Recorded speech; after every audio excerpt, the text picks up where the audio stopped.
BRICS continues to grow in influence and is becoming one of the most important organizations on Earth. BRICS is a global South-led forum that was founded in 2009 by Brazil, Russia, India, and China, and then in 2010, South Africa joined. Since then, BRICS has continued to grow. In 2024, 4 new countries were officially admitted as full members, which include Egypt, Ethiopia, Iran, and the United Arab Emirates. And then at a historic summit in the Russian city of Kazan in October 2024, 13 more countries were officially invited to become partner countries of BRICS. In December, Russia confirmed that 9 of those 13 countries have accepted the invitation, and on the 1st of January 2025, the following 9 countries will now become partner countries of BRICS: Belarus, Bolivia, Cuba, Indonesia, Kazakhstan, Malaysia, Thailand, Uganda, and Uzbekistan. And then the other 4 countries that were invited but have not yet accepted the invitation include Algeria, Nigeria, Turkey, and Vietnam. And Russia made it clear that those 4 countries could potentially join as well. They did not reject the invitation, but as of the end of 2024, they had not given an official response.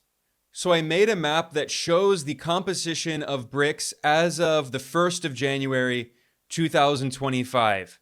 And now there are 9 full members of BRICS. There are 9 partner countries. There are 4 countries that have been invited to be partners but have not yet officially given an answer. There is 1 country that was invited to be a full member that has not given an answer, that's Saudi Arabia. And there was 1 country that was invited to be a full member but rejected the offer, which is Argentina. When it was originally invited to join, Argentina's center-left government of President Alberto Fernandez said that he was going to join. But then before officially Argentina was accepted, the very right-wing pro-US leader Javier Milei came to power, and he rejected the offer before Argentina officially joined in January of 2024.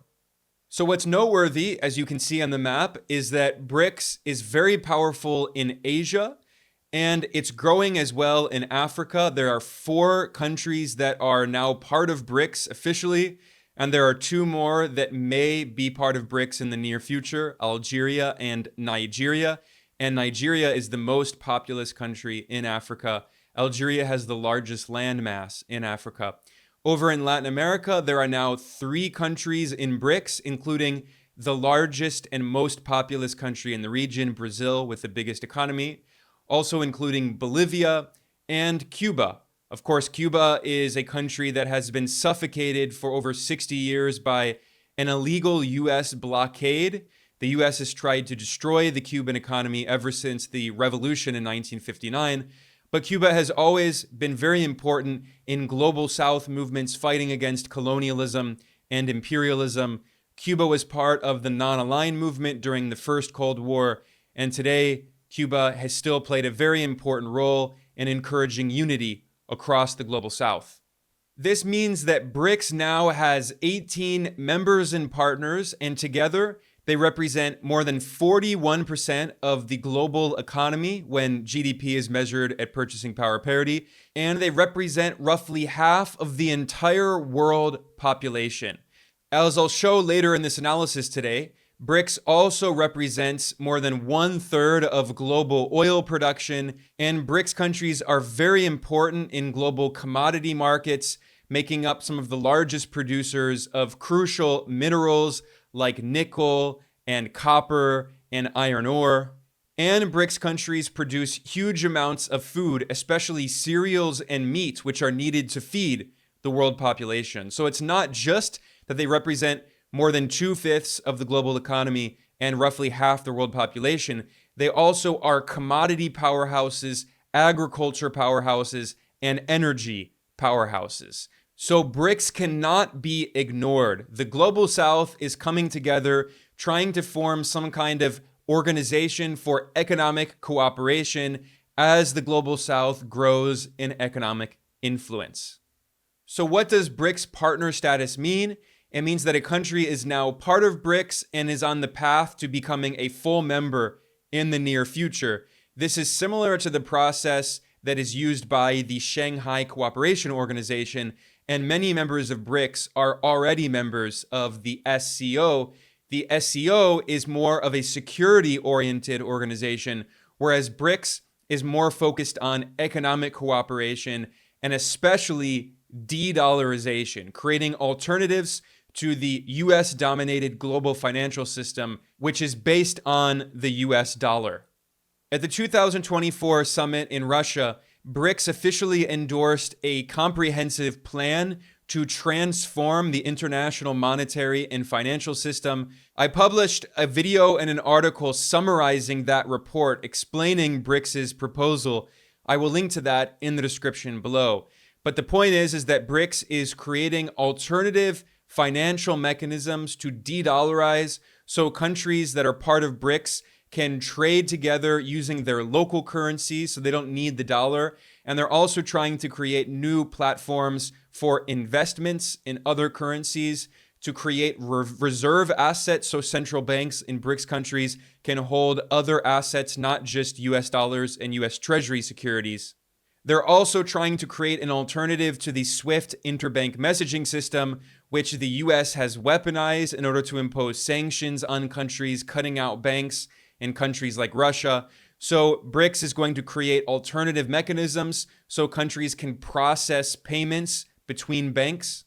And BRICS is also talking about creating platforms to settle trade imbalances in gold and commodities, including wheat and oil, by creating exchanges that are located in BRICS countries, not the West. So if you want to get more information about that, I have it linked to in the description below.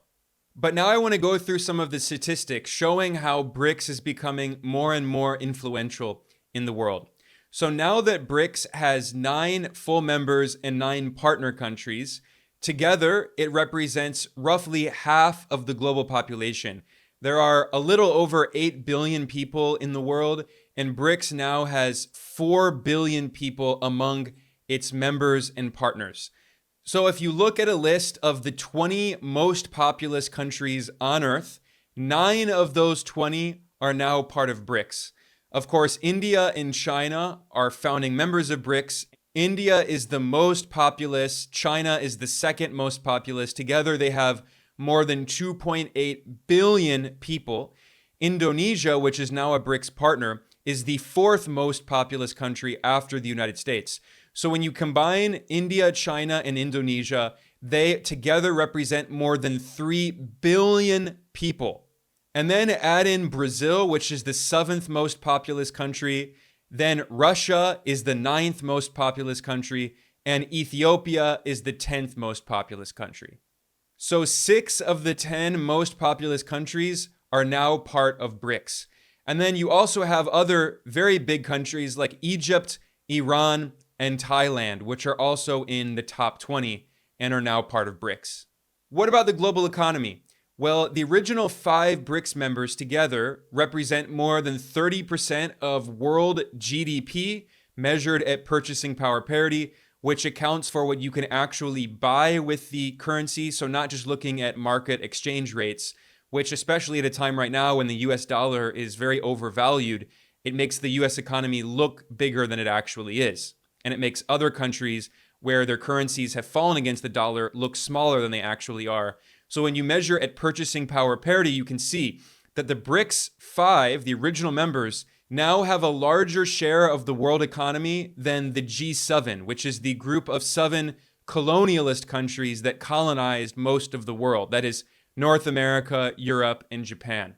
If you look at the 9 countries that are now full members of BRICS together, their GDP represents more than 36% of the entire world. China is the world's biggest economy at 19% of global GDP. India is 8% of world GDP.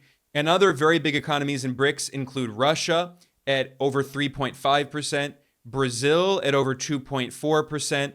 Then we can add in the new 9 BRICS partner countries. And although their economies are smaller, Indonesia is still a major economy in the world. Indonesia represents roughly 2.4% of global GDP. And when you add together the BRICS 9 members plus the BRICS 9 partner countries, together they represent just over 41% of global GDP.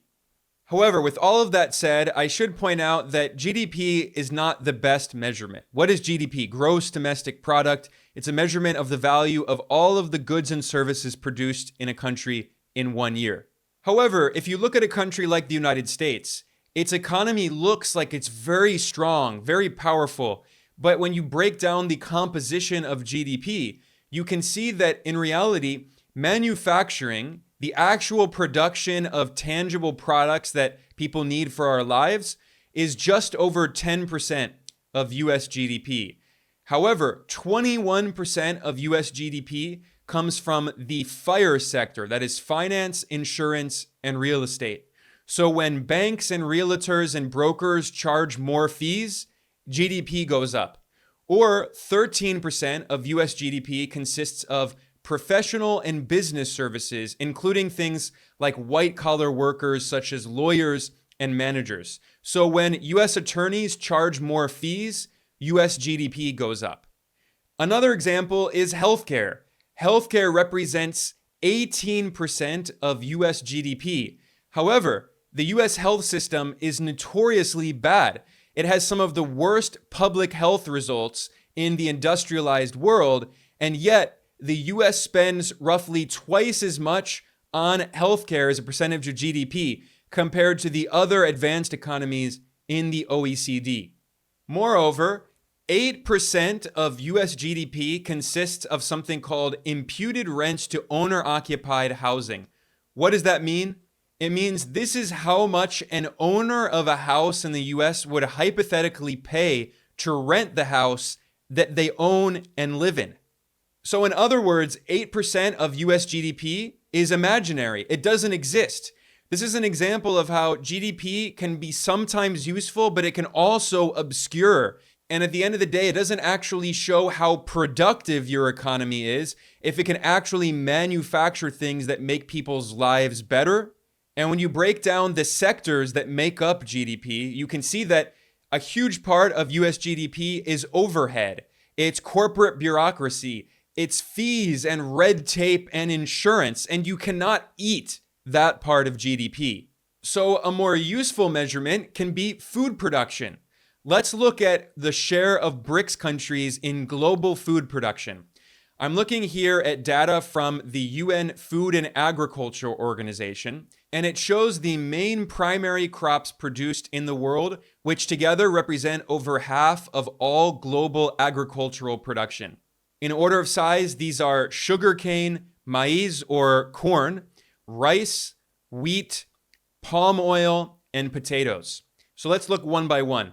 When it comes to global production of sugar, which is unfortunately the #1 crop produced on Earth, but of course sugar is in almost everything these days, Brazil, India, and China together represent nearly 2/3 of global sugar production. And then look at maize or corn. Together, China and Brazil represent nearly 1/3 of global corn production. The US is the biggest producer. And then look at rice. China and India together make up more than half of global rice production. Look at wheat. China, India, and Russia make up more than 40% of global wheat production. Look at palm oil. Indonesia, Malaysia, and Thailand together make up more than 80% of global palm oil production, and Indonesia, Malaysia, and Thailand are now partner countries of BRICS. And then look at potatoes. China and India make up nearly 40% of global potato production. So now let's look at global meat production. Chicken, pork, and beef make up 88% of global meat production. Chicken is 34%, pork is 34%, and beef is 20%. So in terms of chicken production, the USA is the biggest producer, but the second and third biggest producers are China and Brazil. Together, China and Brazil make up roughly 20% of global chicken production. Let's look at pork. China is by far the world's largest producer of pig meat, representing more than 40% of global pork production. Then there is cattle meat, or beef. The US is the world's biggest beef producer, but Brazil and China are the second and third biggest producers of beef, and together they make up around 20% of world beef production. What about eggs, or as the UN Food and Agriculture Organization puts it, hen eggs, from chickens? Well, there's no competition. China is by far the world's biggest producer of hen eggs, representing 34% of the entire world's production. India makes up 8%, the USA is 8%, Indonesia is 6%, Brazil is 4%, and Russia makes up 3%. So BRICS countries make up more than half of the world's production of eggs. What about seafood? Well, when it comes to global fish production, once again, China is off the charts. The UN FAO divides seafood between capture production and aquaculture production. China alone makes up more than half of global aquaculture production, and then India and Indonesia are the second and third largest, so together they represent more than 70% of global aquaculture production. And then China is also the world's single largest source of capture production of seafood, representing roughly 15%, followed by Indonesia in second place. So together, China and Indonesia make up more than 20% of global capture production of seafood. And finally, let's look at global production of vegetable oils. I already talked about palm oil, how Indonesia, Malaysia, and Thailand, which are now all BRICS partner countries, represent nearly 90% of global production of palm oil.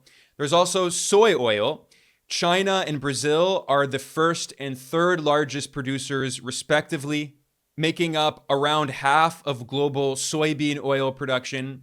China is the third largest producer of canola oil, and Russia is the second biggest producer of sunflower oil.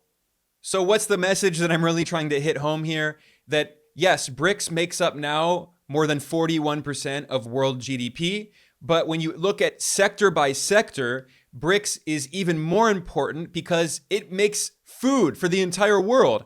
It is the breadbasket of the world.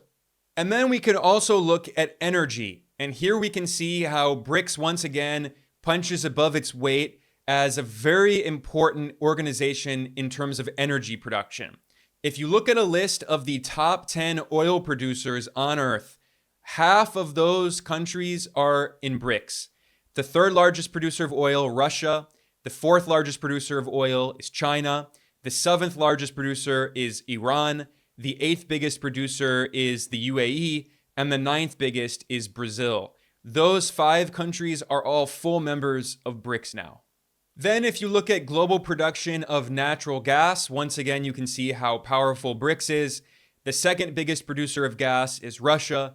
The third biggest is Iran. The 8th biggest producer is China. The 10th biggest is the UAE. The 11th biggest is Indonesia. And the 15th biggest is Malaysia, which is now a BRICS partner state. Of course, climate change is a global problem, especially that countries in the global south have been facing. So let's look at green energy.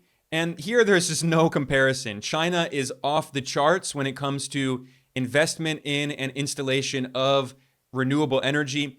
China has installed more solar and wind power capacity than the rest of the world combined. And China alone represents more than 80% of global investment in clean energy manufacturing. So once again, there's just no comparison. China is by leaps and bounds the global leader in renewable energy, in green technology. And the US and Europe are putting heavy tariffs on China because their companies cannot compete with Chinese companies. Finally, let's look at BRICS' position when it comes to global production of critical minerals, which are needed for renewable technologies and manufacturing. If you look at the list of the world's top iron ore producers, you can see that most of them are in BRICS. The second biggest producer of iron ore on Earth is Brazil. The third biggest is China. The fourth biggest is India. The fifth biggest is Russia. The eighth biggest is South Africa. The ninth biggest is Kazakhstan, which is now a BRICS partner. and the 10th biggest is Iran, which is now a full member of BRICS. And then if you look at global production of copper, you can see that there are some heavy hitters in BRICS. China is the world's 3rd biggest producer of copper, Russia is the world's 7th biggest, and Indonesia is the 9th biggest. And we can see the same pattern if you look at global production of nickel, which is a very important mineral for the green transition for renewable energy. Indonesia is off the charts. No country comes even close to Indonesia when it comes to global production of nickel. The 3rd biggest producer is Russia. The 7th biggest producer is China. The 8th biggest producer is Brazil. And the 9th biggest producer is Cuba, which is now a BRICS partner country. Those are some of the most important statistics showing how BRICS is very important in the world. The West would like you to believe that this is an unimportant organization, and because there are so many political differences that it won't make a difference in the world. But first and foremost, BRICS is an economic organization, a forum of global South countries, developing economies that are coming together to try to create new alternatives. They are challenging the dominance of Western economies, and especially they are seeking alternatives to the US dollar. They are trying to de-dollarize, to trade with each other in their local currencies, seeking investments in other currencies, seeking assets that they can hold in the reserves of their central bank so they're not entirely dependent on holding US Treasury securities, US government debt, which also helps to fund the US government as it wages wars around the world, as it imposes sanctions on 1/3 of countries on Earth.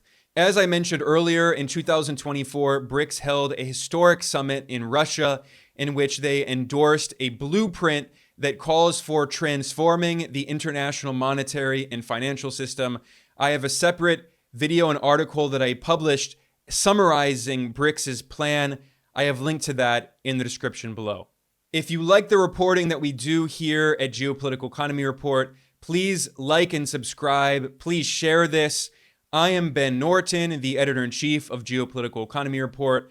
This is one of the key issues that we follow very closely, so be sure to come back soon to learn more about BRICS and the increasingly multipolar world that we live in. I want to thank everyone for joining me today. I will see you all next time.